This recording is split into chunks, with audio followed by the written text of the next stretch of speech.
nous sommes aussi en direct sur la chaîne YouTube de Radio Notre-Dame, comme tous les matins. C'est une loi, Clara, qui a fait couler beaucoup d'encre, la loi de 1905. Oui, nous célébrons aujourd'hui le 120e anniversaire de la loi de séparation des églises et de l'État. Adoptée à l'initiative d'Aristide Briand, elle fonde la République laïque et met fin au régime concordataire jusqu'alors en place. Alors sans évoquer explicitement la laïcité, cette loi impose tout de même les fondements. Pour autant, des crèches de Noël dans les mairies jusqu'au voile dans l'espace public, le concept même de laïcité est interrogé aujourd'hui. Et on va l'interroger justement ce matin. Oui, vous recevez le philosophe Jean-Luc Marion, philosophe, phénoménologue, membre de l'Académie française aux presses universitaires de France, qui vient de paraître un recueil de ses textes relatifs à la phénoménologie du don, le phénomène et le donné. Bonjour Jean-Luc Marion. Bonjour. Merci beaucoup d'être avec nous ce matin. Alors, la loi du 9 décembre 1905 concerne la séparation des églises et de l'État, n'emploie jamais le terme de laïcité. Mais alors, c'est quoi la laïcité ? La laïcité, c'est une façon de baptiser, si je puis dire, la loi de séparation qui fait qu'en France, il n'y a pas d'église établie, pour reprendre la formule utilisée par l'église anglicane. Il n'y a pas de religion d'État. Il n'y a pas de religion d'État et il n'y a même pas d'église que l'État établit comme telle, sans que ce soit une religion d'État. Mais à proprement parler, le concept de laïcité est toujours resté indéterminé. D'ailleurs, encore une fois, il n'est pas utilisé par le texte de la loi. Et personne ne sait exactement ce que cela veut dire. D'ailleurs, c'est un concept que seuls les Français utilisent et qui est difficile à traduire ou du moins à faire comprendre dans d'autres langues. Donc en France, je pense que c'est la laïcité, comme on dit, plutôt la séparation, elle ne date pas de 1905. Elle date au moins de l'édit de Nantes. Au moins. Il ne faut jamais oublier que la France a été, en Europe, sans doute le premier pays à admettre plusieurs religions. Donc là, le catholicisme et la réforme. Bien avant, au XVIe siècle. Oui, c'est ça. Donc, c'est une longue histoire. Et la laïcité devient énigmatique et objet de débat quand on ne voit pas cette histoire. En fait, la question de la pluralité des convictions religieuses et des cultes religieux est très ancienne en France, et c'est même une des supériorités de la France. Et pourtant, aujourd'hui, on voit bien qu'il y a encore tant et tant de sujets, de questionnements, d'atermoiements autour de ce concept de laïcité, et notamment percuté par l'islam et l'arrivée de l'islam en France. Mais oui, bien entendu. C'est-à-dire qu'il n'y a pas de problème de la cohabitation des religions en France, sauf le facteur nouveau qui est la montée en puissance, au moins apparente, de l'islam. C'est ça qui rebat les cartes. On pourrait dire une chose simple. Il n'y avait plus de problème de laïcité en France parce que les catholiques sont établis et parce que, du point de vue des bouffeurs de curés, si je puis dire, la confiance était bien installée que, de toute façon, il y avait un déclin des religions. Donc, il n'y avait plus de problème. Tout a été modifié par le fait que l'islam est arrivé et que l'islam n'est pas d'abord pas imposé comme une doctrine théologique en imposant des discussions dogmatiques, etc., mais par une pratique sociale. Cette pratique sociale est par définition visible. Et là, ça vient en contradiction parfois ? Cette pratique sociale qui rend visible dans la société française des pratiques qui jusque-là étaient tout à fait marginales ou ignorées, d'un seul coup pose le problème de savoir si la religion doit se voir dans l'espace public. Et du coup, d'abord, certains chrétiens, donc catholiques, disent « oui, nous aussi, nous allons nous montrer dans l'espace public ». Et d'autre part, les opposants à toute pratique religieuse visible ou même invisible se sont alertés de cette résurgence et resacralisation au moins partielle de l'espace public. Donc le problème de la laïcité est né comme ça. C'est pas le problème de la laïcité, c'est le fait que un consensus mou que l'on considérait comme définitivement acquis a été remis en cause. Était remis en cause d'abord par la visibilité de l'islam, par la réaction des catholiques et du coup par la réaction des... ce qui fait que laïcité en ce moment a plusieurs sens. Ça a un sens qui consiste à dire essayons de limiter la visibilité des pratiques musulmanes dans l'espace public, et un autre sens, qui est le vieux sens, essayons de limiter la visibilité des catholiques. Mais c'est l'empilement de ces deux sens qui fait que le sujet revient sur oui, mais l'avant-scène. Les bouffeurs de curés historiques, pour reprendre votre expression, Jean-Luc Marion, ne sont pas forcément ceux qui aujourd'hui s'opposent à une pratique visible de l'islam. Ben, ça dépend des générations, ça dépend lesquelles. Vous avez une tradition d'anticléricalisme française, très ancienne, qui est toujours là. Puis vous avez actuellement des gens qui s'opposent au fait que l'on s'oppose à l'islam, c'est-à-dire ceux qui s'opposent à l'islamophobie, c'est-à-dire une nouvelle catégorie de gens qui ne s'intéressent pas tellement au catholicisme, qui s'intéressent à la diversité, comme on dit, et qui soutiennent, pour des raisons politiques, l'islam visible dans l'espace public. Mais la question des crèches, etc., est une question secondaire. Ce sont simplement des symptômes. C'est pas l'enjeu, tout le monde le sait bien. Jean-Luc Marion, et justement, il y a certaines personnes aujourd'hui dans l'espace public qui disent qu'il y a une forme de nostalgie d'une France catholique. En 1905, est-ce que la France était catholique ? Est-ce que cette loi de 1905 est venue rompre avec une France qui était, pour certains, une terre chrétienne ? Mais là, il y a un fantasme partagé d'ailleurs par les deux camps, à savoir qu'il fut un temps où la France était intégralement catholique. Je pense que ça n'a jamais été le cas. C'était d'ailleurs l'opinion du cardinal Lustiger. La France a toujours été profondément catholique et profondément païenne, non catholique.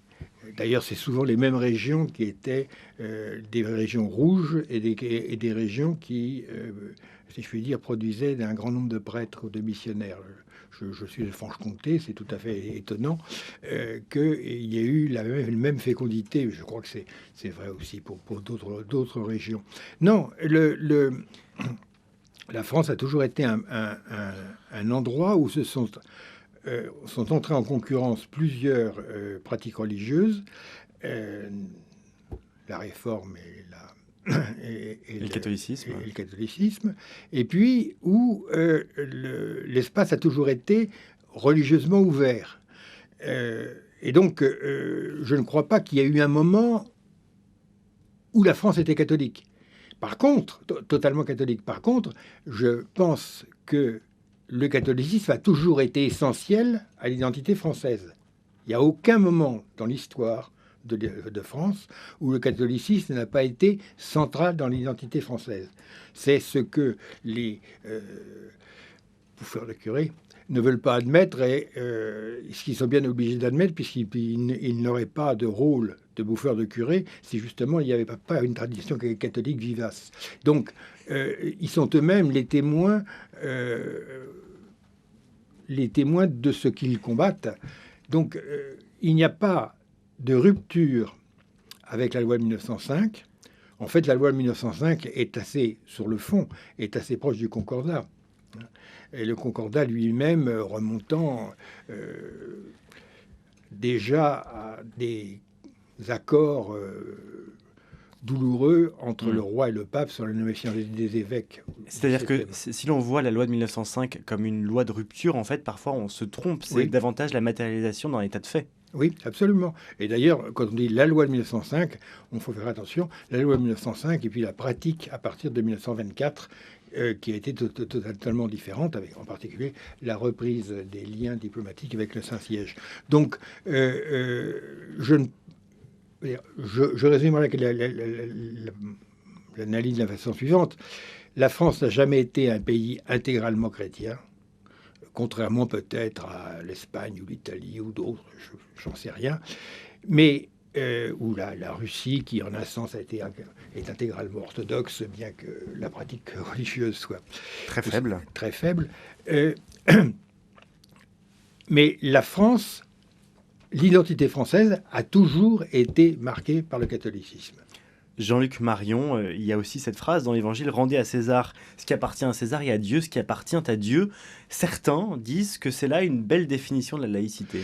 Écoutez, c'est une assez bonne définition de la laïcité, quoique on ne sache pas exactement ce que veut dire le texte, parce que en un sens, rendez à César ce qui est à César, c'est pas grand-chose. C'est la monnaie de sa pièce, si je puis m'exprimer ainsi. Donc en un sens, c'est une manière de dire rendez à Dieu tout. Ce qui est aussi une assez bonne définition de la laïcité, c'est-à-dire que la laïcité est une marque, enfin la séparation de l'Église, des églises, de l'Église et de l'État est une marque, une manière de dire la transcendance absolue de Dieu par rapport à l'ordre politique. Donc c'est une manière de sortir la question de Dieu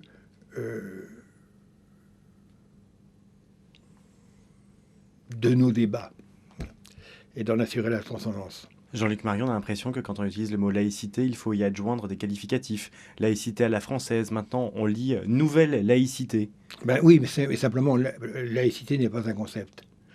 Donc on est obligé de le commenter, de le préciser. C'est pourquoi on ne devrait jamais parler de cette loi de 1905 sans faire un peu d'histoire des rapports de l'Église et de l'État, de l'Église catholique et de l'État en France, en commençant à tout le moins aux guerres de religion. Si on ne fait pas ça, on ne comprend pas. Et par exemple, la question, est-ce qu'il faut mettre des crèches dans l'espace public? Réponse, comme l'identité française comprend la présence culturelle du catholicisme, la réponse est oui.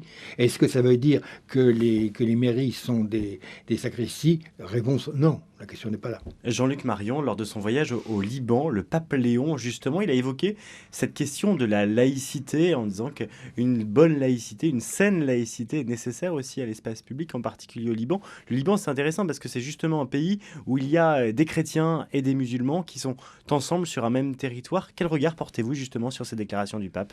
Il a raison. Il a raison. Il a raison parce que au Liban, le rôle des chrétiens, c'est de rendre possible la coexistence des communautés. Comme en France d'ailleurs, le rôle des chrétiens, c'est de faciliter l'absence de guerre civile. Le rôle du chrétien, c'est d'œuvrer au bien commun pour éviter la guerre. Oui, absolument. Et ce sont sans doute les seuls qui peuvent le faire, puisque eux, ils ne sont pas d'un parti.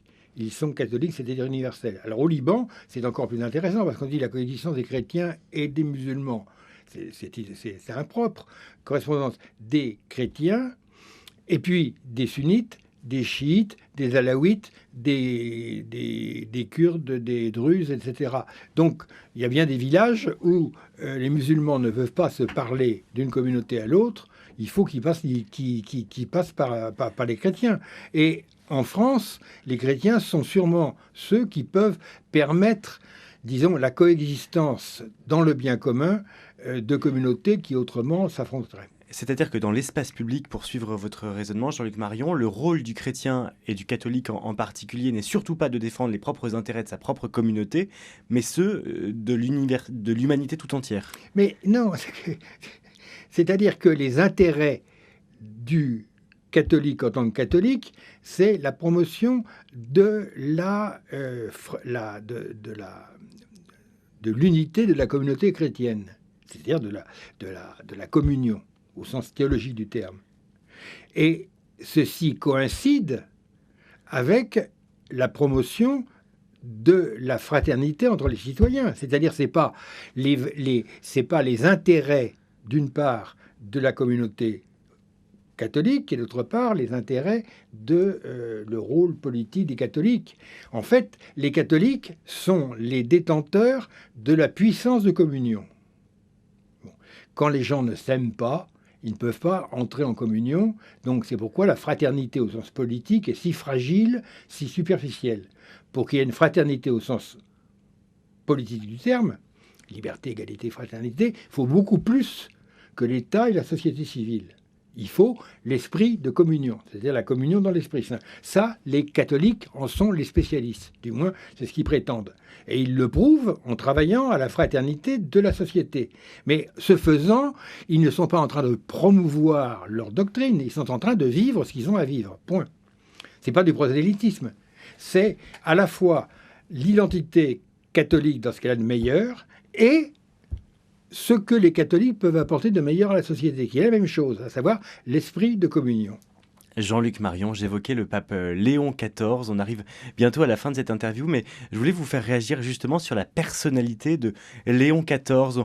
Il y a une phrase qui répète partout et dans toutes les langues. C'est devenu un petit peu son mantra. La pace sia con tutti voi, la paix soit avec vous. Il l'a dit également en arabe à l'occasion de ce voyage au Liban. Il le répète en dehors même du cadre liturgique où il doit le dire.